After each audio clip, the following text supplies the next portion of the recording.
Coach Bob Huggins and the basketball staff have hit home run after home run this offseason in the transfer portal. Everyone has been signed, sealed, and delivered that they picked up so far. So Paul and I decided we're going to take a look. We're going to predict or tell you what we think the starting lineup should be for the 23-24 season. So stay tuned. We'll do it right after the intro.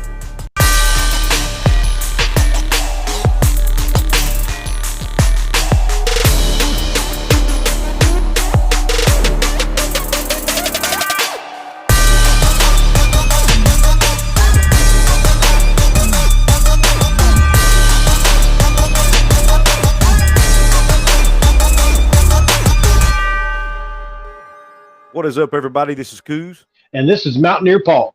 And we present to you Hoops from the Hills, baby.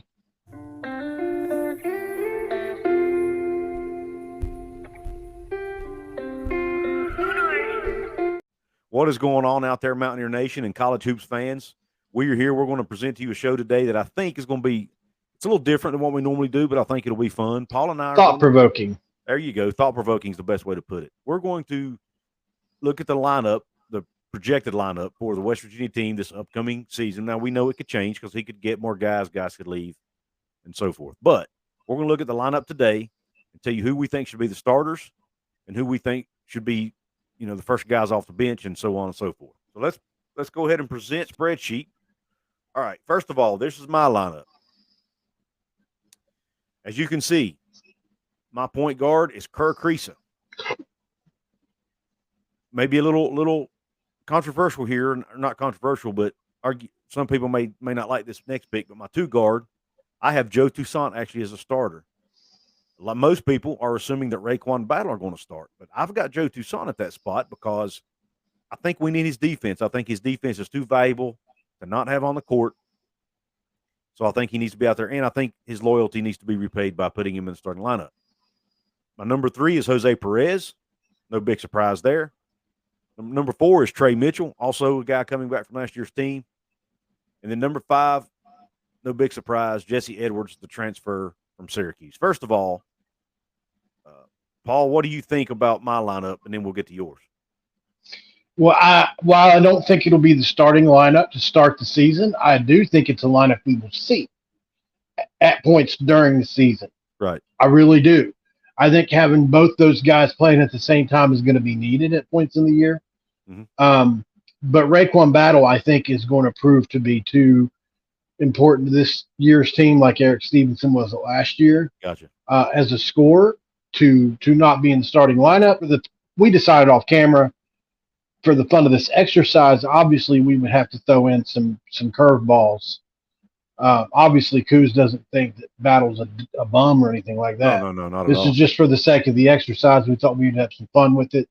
And I do think that's a lineup we will see. Maybe minus an Edwards for an Okonkwo or Mitchell for a Mo McGee. But all in all, we're going to see some semblance of this lineup this year, I promise. Yeah. And I went back and forth in my head whether to put Joe there or put Raequan Battle there. But in my first, or when I decided to put Joe, when I decided to put Raequan in the lineup at first, I was like, I didn't want Joe and Kerr on the floor at the same time because that's our 2-point guards. But then Paul made it clear to me that, hey, if both of those guys get in foul trouble, you've got Jose Perez who can bring the ball up the court, and you've got Raequan Battle who can bring the ball up the court. Both of those guys are good enough ball handlers. I think they could play the point if needed. So that made me decide to put Joe back in the lineup because I just think we need a top-notch on-ball defender like he is in the lineup, like Kedrian Johnson was last year.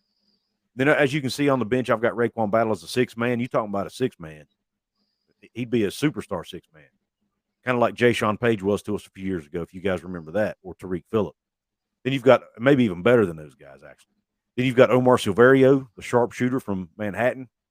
James Okonkwo, obviously, Mo McGee, and Josiah Harris. And the last 3, and man, this hurt me to do this because I love these guys. They're part of our nucleus. But the 3 guys I see either getting buried in the depth chart potentially or potentially transferring out would be Pat Sumnick, Kobe Johnson, and or Seth Wilson. Like I said, I love those guys. Not dissing those guys whatsoever. But it just looks like Huggins is going in a different direction maybe as to what the kind of team he's wanting to build here for 23 and 24. Now, let's put Paul's lineup up there. See what you guys think. Starters for Paul. At the point guard, I've got Carissa. At the 2 guard spot, Raequan Battle. At the 3, Jose Perez. At the 4, Trey Mitchell. At the 5, Jesse Edwards. I don't think that's anything groundbreaking. I think most people are going to have that specific lineup. But I do think our 6th man, because we're going to need a shooter on the floor and a guy that plays good defense, and that's Omar Silverio, who I think is going to have an incredible year this year coming up. I really do. I think he's going to be in a great spot because we've got so many guys that can cut and slash to the basket and space the floor with shooters like a Kurt Creaser or a Raequan Battle or even a Trey Mitchell and a Jose Perez self. So I think a guy like Silverio can really benefit from this new team. And I think he's going to be open a lot. He's a knockdown shooter. He's touched 40% in his career from 3 over certain periods of time. And he's a guy that could be an X factor and potentially even for some games, Bob Huggins doesn't always have the same lineup. He does 99% of the time, but when he does change it up, it's usually for a good reason. You could possibly even see Silverio sneak into the starting lineup at points this year, depending on the matchup.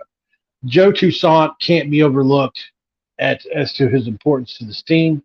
And I even thought about swiping him and Carissa at the starting point guard slots. You swap, obviously, on-ball defense for flow of offense. Mm-hmm. And those two things are mutually and very important. But this points to your last point, Couz. I also think that Hugs is possibly building a little bit different team than in the past. Mm-hmm. Because what did I say to you off camera? You can't take 3 to 4 years to build these teams anymore and teach them the defense like he does and the offense like he does and everything. Right. And so in a vacuum, in a 1 year, hey, we're throwing all these pieces together and this is what you get. You've got to make certain sacrifices. And I think Hugs is realizing you can't just drill rebounding and defense like that. And offense is a little bit more easy to come by. And it's also easier to teach than defense in basketball. So I think that's why we're going to see a swing towards offense for our teams going forward. At the 10 spot, at the 11 spot, I've got Muhammad Wiggy, who I think he's another guy that's an X factor that could really step up and be a huge contributor this year. We saw it in spurts last year. Obviously, for a young player, he can finish around the rim. He was injured. Interesting to see what he turns into. Mm-hmm. If he reaches his potential, he's got top 2, top 3 player on the team potential. But we don't know if we'll reach that. James Okonkwo, Steady Eddie. I think he's going to be a great backup at the 5 spot for Jesse Edwards. He's going to see a lot of time. If he takes another jump, he's another guy that has great potential. Mm-hmm. But I still think he's another year behind him reaching his max potential. And to finish out the lineup, I've got Josiah Harris, who is, we've named two wild cards already. This is another guy, if he reaches his potential, could be an extremely valuable piece off the bench for us, defensive wing, a guy that is really trying to improve his offensive game. But I do think that if he does that, he's another guy that could see a lot of time, and Hugs is going to be saying, what do I do with all these players? Yeah. I don't know if they'll all develop because of the time frame. It's so small and condensed. But if they do, this is one hell of a lineup. It really is. Yeah. And we're very lucky to have it, lucky to be alive during this period in time during Mountaineer basketball history, and only more to come. Yeah, I'm excited. I think we all are. But, at the end of the day, we also probably need to step back and realize they haven't been on the floor together yet. But I'm telling you, I think the fact that this team's going overseas to play in Italy this summer cannot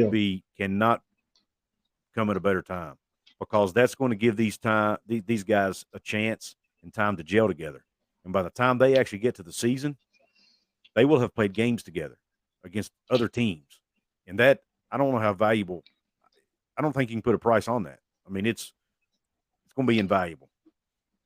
And I think baby. Yeah, and I think we'll see a difference. They will start the season a lot more ready to go as far as from a chemistry perspective, which is a big deal. Absolutely, it is. Yeah, that's a big deal. I do think this team is going to, similar to last year, we predicted it and it was right. This last year's team was a team that, although they played well in the beginning for the softer schedule, really took a long time to gel and really didn't come together towards the end of the season, just like we predicted. Mm-hmm. And if you go back and check the record, Couz and I both predicted between 18 to 20 wins for that team last year. And well, Mm-hmm. what do you know? That's what we hit. Right. We may not be considered professionals, but we do this damn thing. I think we both follow it pretty damn closely, and we deserve to honk our own horns every now and then. Oh, Yeah. by the way, my most likely to transfer, you saw, same three that Coos had.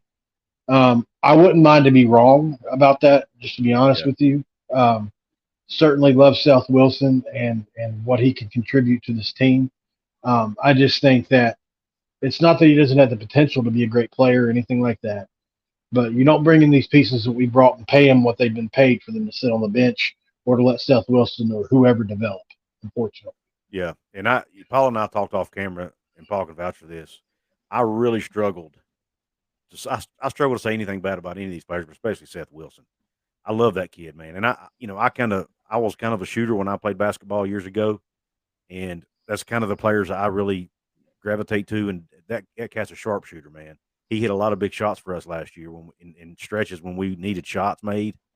And there were games where Eric Stevenson wasn't hitting, and he would come in and hit shots for us, and may have even helped us win some games last year. There's no matter of fact, I know No he doubt did. he did. And So he's a tough defender too. he is, and he can defend. And I really hate to put him at the bottom like that. But you know what? At the end of the day, when you This is read the the tea world leaves, we're living in. yeah, it's the world we live in, and that's kind of the direction it looks like they're going.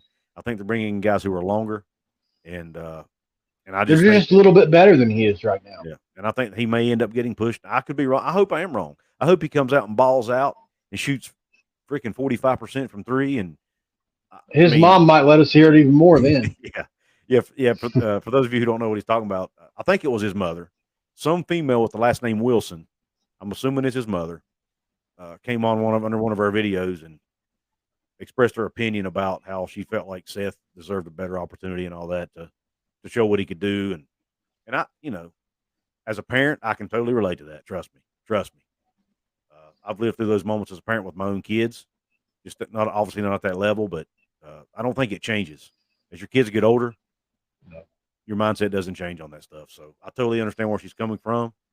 But Paul and I, our job on here is to be honest and try to tell you guys what we think. And unfortunately, that sometimes is not always sunshine and rainbows or cotton candy.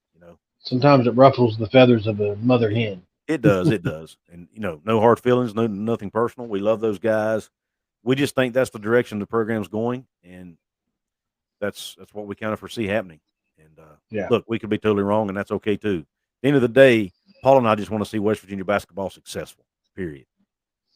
Yeah. We deserve it. We all do. I think we have proven that we said we're a great fan base. Just go look at the amount of money inside of 5 days now they have in that million for May. Just go look at it. It's almost done. Yeah, So that's awesome. not a lot of fan bases can tout that without that don't also have big donors. We don't have the biggest donors. We have a few, Yeah, but we don't have the most. We need us. We need each other. So and that's not only including financially. We're talking about obviously just support in general. So would I pay money out of my own pocket to see Seth Wilson, a West Virginia kid, succeed at West Virginia? Hell yeah, I would. But do the tea leaves read that that's going to happen right now? Not in the immediate future with the way the lineup looks. And maybe we'll be wrong, and I hope we are. yeah, absolutely. Well said, man. Well said. Well, guys, let us know what you think down below. What you think about our lineups? Which lineup did you agree with? Which lineup did you disagree with? Give us your reasoning. Let us know why you think certain lineup. Which lineup is you prefer over the other one. And look, he and or I, one of us is going to be wrong, obviously. But you didn't really see a whole lot of differences in our lineups, really. We're pretty much on the same page at most of these positions. But at the end of the day, we just thought this would be a fun exercise to go through. Also, please give us a thumbs up and like the video. Guys, we are getting really close to 1,000. This channel has grown much faster than we ever expected it to. We really appreciate your all support for that and getting us where we are. And keep doing it, man. Keep sharing our videos. Keep telling people about Hoops from the Hills. And subscribe if you haven't yet. And comment, like, do all that stuff. Okay, we appreciate it. Also, go check out our football channels. Paul is over at Mountaineer Paul Talks Football. That's another channel that's close to 1,000. Help him get over that hump. And obviously, you guys can find me over at Couz's Corner as well on YouTube. So, Paul, is there anything else you want to say before we check out? No, I think everything you said, man. I would like to reiterate those facts. Please like, subscribe, comment. Let's create a dialogue. Let's talk about a lot of this stuff. Who is your best lineup? We'd like to hear that. Yeah. Who is a wild card? Who would you like to see him go get in the portal next? RJ Sunahara is on his way to Morgantown to visit. Would you like to see the Division II National Player of the Year in a Mountaineers uniform? Right, on the same campus as his dad? I would. Yeah, so be keeping an eye out for that too. If he ends up committing, we'll one and or both of us will probably try to get a video out on it as well to break his game down. So anyway, and we may do one anyway if we get time. But anyway, that being said, guys, we appreciate your support. We appreciate you tuning in to another episode of Hoops from the Hills, and we are out.